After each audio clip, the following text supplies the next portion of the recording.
13 দিন শেষ, তায়েফ থেকে আসছে দাত্রীমা, এই নবী স্তনের দুধ পান করেছে। তাহলে মা হালিমার কথা 2 বছর, একদিনও কম না, একদিনও বেশি না। আপনার নবীরে জিজ্ঞেস করেন, নবী গো, সন্তান হলে প্রথমে লিখে মা বাবার দায়িত্ব সন্তানকে অবশ্যই তার মা কমপক্ষে 2 বছর দুধ পান করাইতে হবে। আমার নবী জমিনে সেদিন দান স্তন দিয়েছি, দুধ পান করেছে, বাম স্তন দিয়েছি, একবারের জন্য ঠোঁট লাগিয়ে দেখে নাই। এখন বাচ্চা ডান আর বাম কি চিনে? উত্তর আর দক্ষিণ কি চিনে? মা হালিমা ভয় পেয়ে গেছে।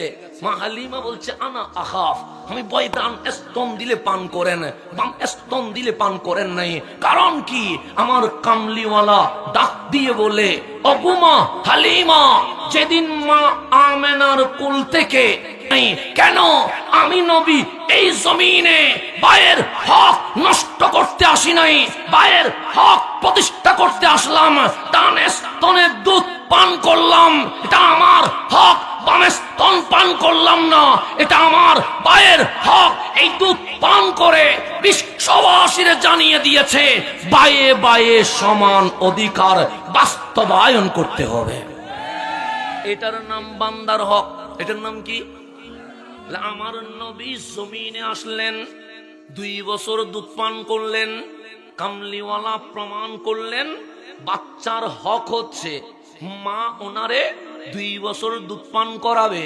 কামলিওয়ালা জমিনে আসলেন, ডান স্তন পান করলেন, বাম স্তন ছেড়ে দিয়েছেন। কেন? বায়ে বায়ে সমান অধিকার।